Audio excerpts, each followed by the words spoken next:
All right, everyone, it's Andreas Hale, senior combat sports writer at the Sporting News, and I'm here with Gilbert Burns, who faces Belal Muhammad at UFC 288. Gilbert, it feels like you just fought, man. Like, this is crazy. This is a quick turnaround, man. How are you feeling? Feeling good, it was a quick turnaround just because the way we fought, I think I had a great win against George, no injuries. I was planning on not getting another fight, but then whenever the current champion decided that he's not fighting in July, and then I say, that's too much time to wait. These guys might fight, so let me get a fight. And it happened quick. I mean, it happened really quick, and it's Belal Muhammad. It's a 5 round fight. It's a co-main event. I want to start with the post-fight press conference, though, because you said you made your demand, and you're not a person who ever really does that. You kind of you're a company man who has fought when the company has asked you to, but it felt like at that particular moment you were fed up. You had had enough. You felt like you had done enough. Walk me through you making that demand that night, because a lot of people were surprised that you say, "Look, man, if I don't get this title fight, I'm out of here." That was the initial thought, for real, for real. But after the fight, right after the fight, Dana and Hunter, they stopped me on my way out of the octagon. They say I'm next. If I wanted, I could do a backup. And I say, yeah, for sure, I want to be a backup. And then that the main thing was just kind of like, because they said in private, they didn't make it public that I was going to be next. And I was just a little pushy on that. And then 2 days after, Leon said that he just fought in October. And then I said, man, there's so much time to wait. A lot of things can happen if I just sit down and wait. Like Belal can fight Kamaru Usman, or he could fight Shavkat. Either win all those two fights, a lot of things can happen. A spectacular finish. Those guys jump ahead on me, and then I'll wait. So you know what? I'm gonna get a fight. And then when I saw that Charles Oliveira pulled out, unfortunately, but I saw an opportunity then Belal just started. Belal called out Colby. So I called out Colby too. I saw hitting him up the UFC, my manager, and they say, oh, Colby's not available, but Belal is. And I say, let's go. And then Monday I was back in training. Thursday was a done deal. We got the contract and got a thing. So they announced it. Was quick. The great thing was like we said in the beginning, I had no injury. I had a great training camp for George. Got out of that fight like no injuries at all, not even scratch, nothing. So took 1 week off and back on business. And then yeah, then next week's fight week. I can't wait. This is nuts, man. Listen, I mean, your performance against Jorge Masvidal was fantastic. You dominated the fight. You won the fight. Now, when Leon Edwards beat Nate Diaz, that got him a title fight with Kamaru Usman. You beat one of the biggest stars in the UFC in a fight that a lot of people thought you would win, but you were completely dominant. Afterwards, Dana says Colby Covington's next in line. Now, he's usually the person that says, I don't make fights after on fight night. He says that a lot, but that particular night, he kept saying Colby Covington was next. I want to ask you this, though, because how the hell is Colby Covington supposed to be next? But then when you and Belal asked for him, now he's not available. What is going on here?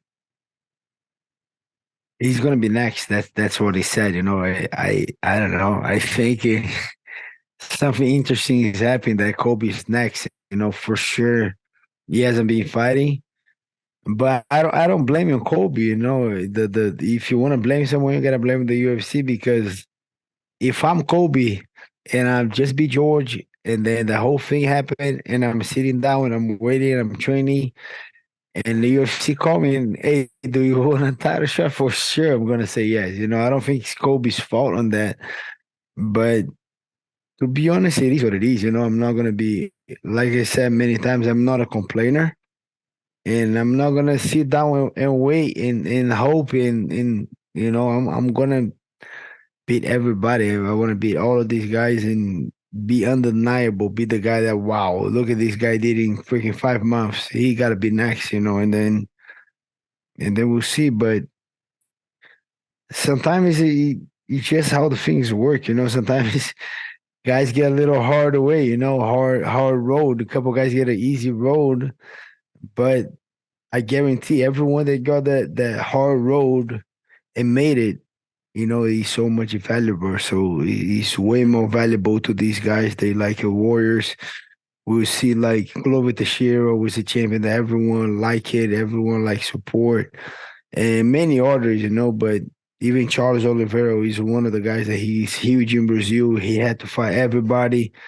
But we got the cases that's like the Tony Ferguson guys that never become a champion, because of was fighting anybody, he was fighting, eventually he got beat and he was never the same. But we get good stories from that year.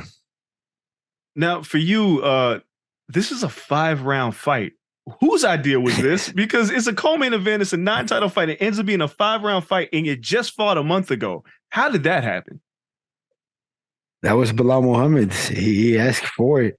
He asked for a lot of stuff. He asked for catchweight. I said no because I'm super light, and he was the one that kind of called out Colby first. But if you call out someone, bro, be ready to make weight. And after that, he I think it was a lot of conversation, but I think he asked for a little bit more money. I hope he got it. And he asked for 5 rounds, and I say yes. Financially, it's not the best, because we get the same amount in doing 5 rounds. But I just say yes because I like it. Because in that case, one guy's gonna get a finish, I believe, or it's gonna be a freaking 5 rounds war. And he's for #1 contender, but that was his decision. I just say yes. That's crazy. You mentioned that Belal asked for a little bit more money. I'm not gonna ask you what you asked for, but were you compensated okay for taking this fight on short notice? They compensated me a little bit more, and not much. They compensated me a little bit more, but that's gonna. I have a 5 fights deal. O meu contrato é de 5 lutas ou 6. I have a 5 fights deal with the UFC. That's gonna be my 3rd fight. And everything goes good, everything goes on my way, I'm going to do everything I have to get a new contract, So I didn't play everything before the fight. I just asked a little bit more, and they're going to give to me. But, yeah, I'm hoping to get a win, then get a new contract. So I'm kind of I'm kind of going all in on this fight. If I lose, it's going to be 3 steps behind. But if I win, I'm going to win very big, a new contract and a title fight and a lot of things. So we got to go down May 6th and put a ton of work. Look, man, you've done a lot. You mentioned, you've lost before, but you're one of the few people before Kamaru lost to Leon Edwards that hurt him. You hurt him in that fight. Yeah. In the Hamzat fight, a fight that a lot of people were scared of Hamzat Chimaev, you gave him hell in that fight. And nobody looked at that loss as a loss. I think your profile even got higher because of that. Is it some situations such as this that because you took that fight and because you performed, that's why you kind of find yourself in the position that you're in? Because you always perform. There's never been a Gilbert Burns fight that people was like, that was a boring fight. You're not involved in those. Yeah, and I show up. I think that's why I make the decision to take this fight, because I know I'm going to show up. I know if it was 3 rounds, I'm going to fight. I know if it's 5 rounds, I'm going to push him. I'm not a quitter. He's not you. He's not a quitter as well. It's going to be a big fight. But I think those, let's try to phrase that good, but I think those unnecessary risks that I've been taking on fighting Hamza, on fighting Neil Magny in Brazil, fighting George in Miami, on get a quick turnaround and fight Belal Muhammad, and maybe things can go south. I hope everything goes my way, but it cannot. But taking those risks, it put me in the position that I am today. I had to take so many risks in my life, and looking back, like whenever everything was going good, back in 2007, I was living in Rio. I wasn't making money, but I have kind of everything was taken care of. I have a sponsor that giving me food. I have a sponsor that paid these. I have a sponsor that paid that. One giving me a gi. One was paying my college. Everything was kind of good, but the training was not the same. Everybody was doing MMA, and then I had to move out of my state, Rio, and move to São Paulo to just do jiu-jitsu. Dropping out of college to do jiu-jitsu in 2007 was was as crazy as ever, like, and I had to take that risk and was all lean. I was just there and then start working security training and giving it all and working super hard and eventually start to pay off.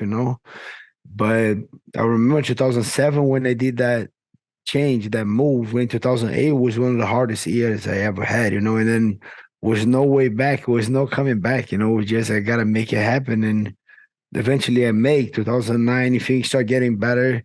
2010 was one of my best years in jiu-jitsu. 2011 became world champion. And then everything was going okay too. And then I decided to move to US and like with no guarantees, with no. And then when I got here, I tried to work on my visa and it paid off. I hope May 6th is another day that paid off because I've been taking a lot of risks and but that's my goal. I want to become a champion. Like I said, if I sit down and wait, it might that just go away with Kamaru winning, with Belal winning, we just can go away. So I had to kind of accept the opportunity, risk everything, and go all win for this fight. And I know with a good win, everything's gonna come on my way. New contract, title fight. But with the loss, I know I'm freaking 3 steps behind. And yeah, I don't want to, more than ever, I don't want to lose on this fight. I want to win this fight at whatever it takes. I mean, you're a guy that does whatever it takes. And again, 5-round fight with Belal Muhammad has the opportunity to steal the show at UFC 288. Everybody is talking about this fight. I mean, listen, I know nobody wants to be in a war, but at the same time, you know what you're bringing to the table and you know what Belal's bringing to the table. I don't think you expect a quick finish. Do you expect this to be a fight of the night caliber award, or what do you expect this to be? It's going to be a war. I'm already anticipating that on my visualizations, on my training, on my heart, because I got to be ready for it. And I know he's not a quitter. I know I got to hurt that guy real bad to maybe get a good position, maybe get a finish or put him out of there. Otherwise, he's going to, even if I knock him down, he's just going to get back up and he's going to keep coming. I think he's one of these guys. He's hungry as me. He's hungry. He has the heart. He's not a quitter. He wants that title. So yeah, just that. The guy's danger, and he knows how to win. The guy's has a good IQ as a fighter, good everywhere. Yeah, so am I. I'm not a quitter. I have a big heart. I'm gonna come. I'm gonna try to finish him. I think we're still in the show. He has everything to be a good fight, even though it's a short notice. We're coming forward, bro. I think for sure we're still in the show. Fight of the night right there. A war, another war. That the good thing is I didn't get a war with Neil Magny, didn't get a war with Masvidal, but this fight is probably gonna be a war. Oof. So let's assume that you win this fight. I know Leon said he wants to fight in Abu Dhabi in October. Do you think a big win would put you past Colby? Because if Colby's still in line, is there an opportunity that you would get the shot in October rather than having to wait for the winner of that fight? I hope it does, but as of right now, I don't think me or Belal getting crazy. I don't think it does. It seems like he's a done deal with the UFC. I don't know what kind of I don't know what kind of proposal they did to Colby, maybe dropping the charges against George. I don't know, something. but but it seems like this guy's getting a title fight no matter what. So I'm still gonna try to steal the show, but I just heard no, he's next. He's a done deal, and then like, okay, we'll see. But for sure, I still want to try to steal that show with a big win, but we'll see. Will you be the backup for that fight in October if you're asked? 100%. 100%. For sure, because he's an opportunity, Andreas. It's just like, we never know. So here until October, September, I don't know, whatever it is, I can't take a great vacation with my family. Summer is just coming. We can go to Brazil. I can have a great time with the kids, with the family, go back, training. And the great thing is I'm going to study both guys, and I'm going to get prepared for both guys. And not short notice, but being a backup, people don't understand that I'm getting ready for two guys. But in that case, Colby just getting ready for Leon. Leon just getting ready for Colby. If something crazy happened on the week or a couple of days away, I'm being ready for these guys. So 100% I'm taking, it's not even it's not even I have nothing to think about it for sure. It's yes, because those opportunities might come, those opportunities might come. And I say, oh, whatever, I'm next. I don't go out there and they cancel the fight or they do something or something happen. No, I want to be ready for any opportunity that comes to become a champion. That's for sure. I want to be Belal Muhammad. For sure, I want a new contract. For sure, I want all of that. But the main goal is to become a champion. The main goal, and that's an opportunity to become a champion right there. Why not? For sure, I'm going. We saw COVID happen. A lot of crazy shit can happen. Sickness, injuries, flights. I don't know what else, but a lot of shit can happen. So for sure, be ready to get an opportunity. Perfect. Well, Gilbert, I appreciate the time. You are a man who leaves no opportunity and no stone unturned. You can't do nothing but appreciate that. As fight fans, we look at you and say, thank you, Gilbert, because when a fight fell out with Oliveira, you and Belal stepped right in. We accept nothing less. We love what you're doing. Appreciate the time. Good luck to you. And hopefully, if you get the victory, we can talk again about you being the backup or getting this title fight. Sir, thank you so much. Thank you, Andreas. That's my pleasure. We talk after. Absolutely. Be good. Take it easy.